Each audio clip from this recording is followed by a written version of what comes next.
So hi guys, Pawan Kalyan garu నటిస్తున్న latest film వచ్చేసరికి హరిహర వీరమల్లు. ఈ మూవీ నుంచి తారా లిరికల్ వీడియో సాంగ్ అయితే వచ్చింది. ఎలా అనిపించింది? అలానే మిరాయి మూవీ నుంచి టీజర్ అయితే రావడం జరిగింది. టీజర్ నాకు ఎలా అనిపించింది, ఇంకా కన్నప్ప ఇష్యూస్ ఏంటి అనేది మనం క్లారిటీ అయితే మాట్లాడుకుందాం. సో హరిహర వీరమల్లు మూవీ నుంచి సాంగ్ అయితే రావడం అయితే జరిగింది. నిజం చెప్తున్నా, నాకైతే ఆ లిరికల్ సాంగ్ అయితే అస్సలకైతే నచ్చలేదని చెప్పుకోవచ్చు. లిరిక్స్ అయితే బాగాలేదని చెప్పుకోవచ్చు. కానీ పవన్ కళ్యాణ్ గారి లుక్స్ అయితే మామూలు లేదు. ఇంకా మనకి ఈ సినిమా జూన్ 12న క్లారిటీగా రిలీజ్ అవబోతుందని మనకైతే అర్థమైపోతుంది. So get ready power star Pawan Kalyan fans. Telugu స్టేట్లో ఏ రికార్డ్ మిగలకుండా ఆల్ టైమ్ రికార్డ్ పెట్టడానికి సో మన తెలుగు స్టేట్లో ఈ సినిమాకి 130 కోట్ల బిజినెస్ అయితే అవబోతుందని చెప్పుకోవచ్చు. క్లారిటీ అయితే అప్డేట్ అయితే రావడం అయితే జరిగిందని చెప్పుకోవచ్చు. సో హరిహర వీరమల్లు మూవీ నుంచి వచ్చిన ఈ సాంగ్ మీకు నచ్చిందా లేదనేది డెఫినెట్గా అయితే కామెంట్ చేయండి. కానీ కొత్త ర్యాంప్ ఉంది. పవన్ కళ్యాణ్ గారి లుక్స్ అయితే మామూలు లేదని చెప్పుకోవచ్చు. నాకైతే దాని లుక్స్ తప్ప ఏమైతే నచ్చలేదని చెప్పుకోవచ్చు సాంగ్లో. మరి మీకు నచ్చిందా? డెఫినెట్గా అయితే కామెంట్ చేయండి. ఇంకా నెక్స్ట్ వచ్చేసరికి కన్నప్ప మూవీ ఇష్యూస్ ఏంటంటే, ఈ మూవీలో ఒక 90 మినిట్ ఫుటేజ్ అయితే ఎవడు దొంగిలించాడంట. హార్డ్ డెస్క్ అంట. తను ఎవరు దొంగిలించిండు, ఎందుకు దొంగిలించిండంటే తనకంత డబ్బులు ఇవ్వలేదంట మన మంచు విష్ణు అన్న. సో అందుకోసం దొంగిలించిందంట.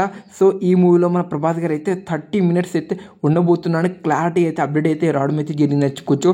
నేను ఒక 10 మినిట్స్ 20 మినిట్స్ ఉంటాడేమో మన ప్రభాస్ అని అనుకున్నా, కానీ హాఫ్ అన్ అవర్ అయితే ఉండబోతున్నాడు అని చెప్పుకోవచ్చు. సో మోహన్ లాల్ 10 మినిట్సే ఉండబోతున్నాడు అని చెప్పుకోవచ్చు.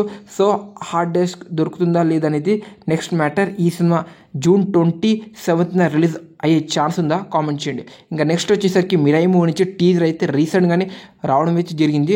నిజం చెప్తున్నా, క్వాలిటీ కావచ్చు, విఎఫ్ఎక్స్ కావచ్చు, స్క్రీన్ ప్లే కావచ్చు నెక్స్ట్ లెవెల్ అయితే ఉందని చెప్పుకోవచ్చు. హనుమాన్ మూవీకి మించి ఈ సినిమా హిట్ అవ్వబోతుంది. ఇంకా మన తేజ సజ్జ స్క్రిప్ట్ సెలెక్షన్ అయితే నెక్స్ట్ లెవెల్ అని చెప్పుకోవచ్చు. నా లుక్స్ కావచ్చు నెక్స్ట్ లెవెల్ అయితే ఉందని చెప్పుకోవచ్చు. కానీ మంచు మనోజ్ అయితే తన డైలాగ్స్ నెక్స్ట్ లెవెల్ అయితే ఉందని చెప్పుకోవచ్చు. కలేజా రిలీజ్ కలెక్షన్ అయితే ఇప్పటికే 4 కోట్ల గ్రాస్ అయితే దాటిందని చెప్పుకోవచ్చు. ర్యాంపేజ్ అసలుకి రిలీజ్లో ఆల్ టైమ్ రికార్డ్ పెట్టుకుంటూ వెళ్తుంది కలేజా ఫిల్మ్ అని చెప్పుకోవచ్చు.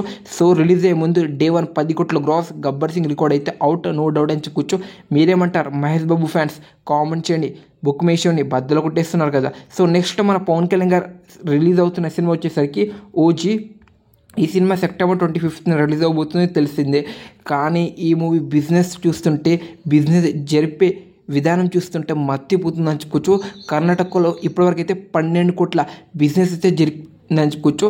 సో ఈ సినిమా హిట్ అవ్వాలంటే కర్ణాటకలోని 25 కోట్ల గ్రాస్ అయితే కలెక్ట్ చేయడం అయితే జరగాల్సిందే. సో అప్పుడే మన ఓజీ సినిమా అయితే రిలీజ్ అయ్యే ఛాన్స్ అయితే ఉందని చెప్పుకోవచ్చు. నిజం చెప్తున్నా, ఓజీ మూవీకి వరల్డ్ వైడ్గా 250 కోట్ల బిజినెస్ జరగవచ్చు. కానీ ఆల్ టైమ్ రికార్డ్ లెవెల్ అయితే జరిగే ఛాన్స్ అయితే లేదని చెప్పుకోవచ్చు. మళ్ళీ దీని గురించి మీ హానెస్ట్ ఒపీనియన్ ఏంటో కామెంట్ చేయండి. సో ఇది లేటెస్ట్ అప్డేట్. ఈ వీడియో మీకు డెఫినెట్గా నచ్చుంటే please like, share, subscribe, support చేయండి. మళ్ళీ మనం నెక్స్ట్ వీడియో కలుద్దాం. Thank you so much this video watching.